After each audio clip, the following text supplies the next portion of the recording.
So in the very short time that I've spent in Japan, I couldn't help but notice a number of things that are particularly unique to this country, they're unique to me, and they really just show that Japanese resourcefulness or Japanese consideration that we hear so much about. What do I mean? So, the first thing I noticed upon landing in this country that shocked me right away, that made it very clear that I was in a different country, was the way that the Japanese people deal with leaks in their subway. So, say there's a leak in the ceiling, rain comes through, and it spills onto the floor. In New York City, if that's the case, they're just leaving the puddle for people to slip on. Maybe they'll put up a wet floor sign, but if it's raining, there's water coming into the station and probably coming onto your head, and you just have to deal with that.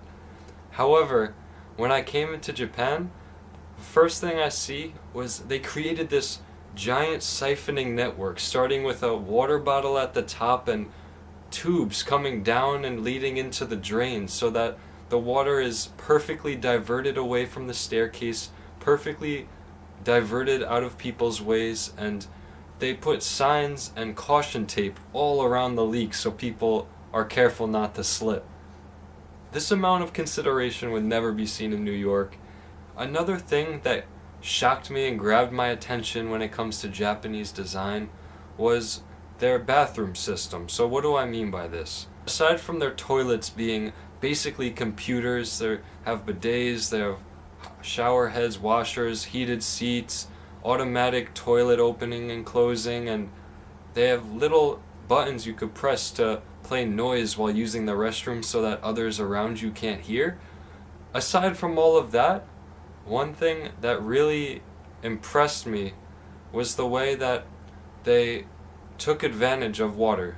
In American toilets, when after you flush, it starts refilling the container behind the toilet, the thing that flushes water back in for next use, and then it fills it up and the water stays in there until the next person comes to use that toilet.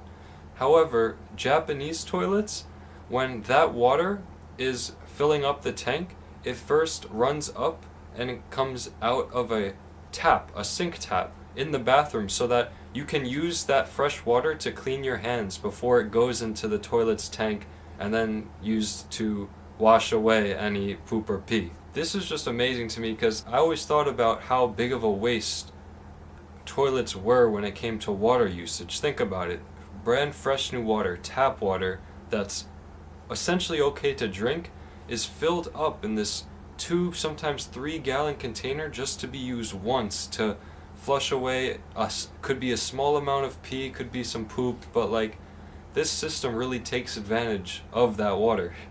While we're on the topic of bathrooms, another thing that was really cool about Japanese bathrooms is that a lot of public restrooms actually have a little chair that you can put your baby in the stall while you're using the restroom. So you don't have to worry about holding your baby while taking a poop. You don't have to worry about leaving your baby outside or having to find someone to watch it.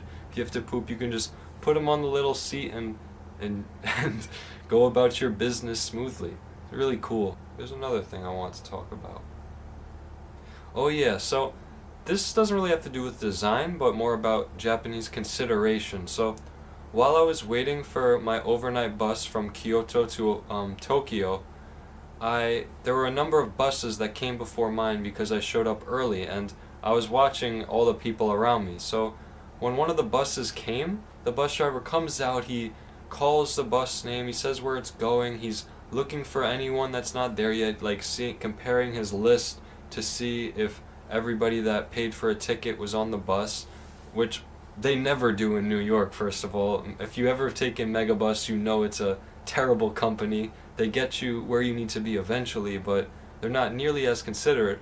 But the thing that really shocked me about this was, while he was outside of the bus, he saw a little shard of glass, a little like broken bottle in the street, and he grabbed the bag, went to the street, and was picking up all these little pieces so that the next bus driver that came wouldn't run it over. There's glass all over the streets in New York, so it's just such a sharp contrast when it comes to thinking about other people. It's really beautiful. Yo, if you know me, you know I fucking love Mentos, bro. Trying these grape ones out. They're too good.